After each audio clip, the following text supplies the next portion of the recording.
think it's bigger than the horror genre. It's definitely scary, and it definitely will keep people on the edge of their seats. It's definitely a thriller.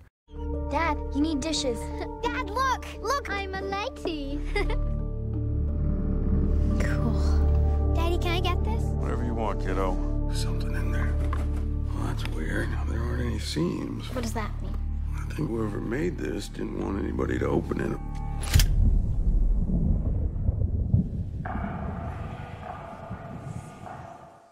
I played Sadak, who is the son of a rebbe.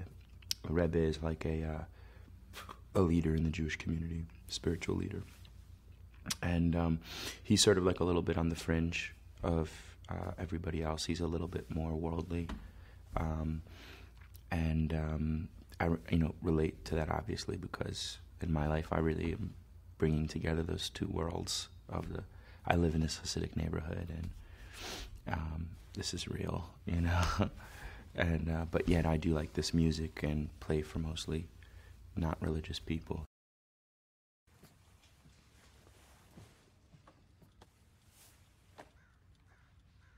Whoever sits in the refuge of the Most High, he shall dwell in the shade of the Almighty.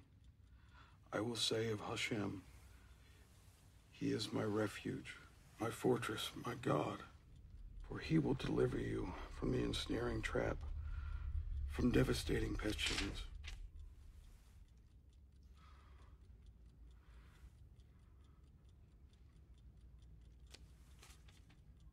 With His pinion He will cover you, and beneath His wings you will be protected.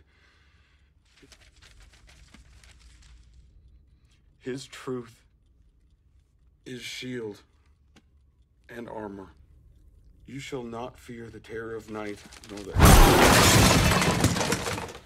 Clyde realizes that this box has some kind of Hebrew roots, that he meets a professor who tells, you know, he works at a college, he's a basketball coach, and the professor sees the Hebrew writing and sort of explains to him kind of what it is, that it's, you know, but doesn't really know that much about it. So he sends him to Borough Park, Brooklyn, to, I guess Sadak knows this professor somehow, and so they meet, and Sadak brings him into the shul, into the synagogue, which is a very unnerving experience. I mean, even Clyde's not Jewish, but even for someone who is Jewish, who's never been in that situation, which I have been, coming from a secular background and then becoming religious, I know like how weird that is when you come into that sort of intense, totally foreign, strange environment. And Sadak is kind of like his guide.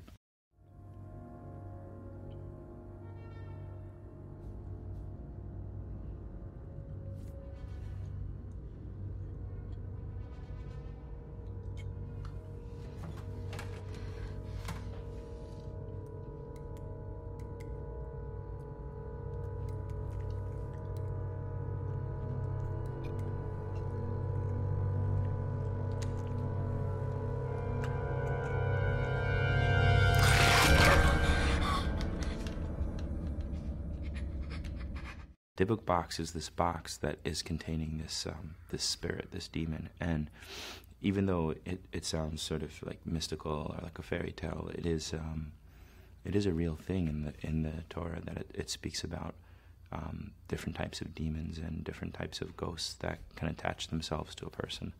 The script is pretty on the money with that. Like, as I was reading through it, and you know, it felt like someone did their research really well. And one of the things that I can bring to it is that I have the authenticity of it being real, like this being my life, you know. So I can kind of come into it and make it feel real.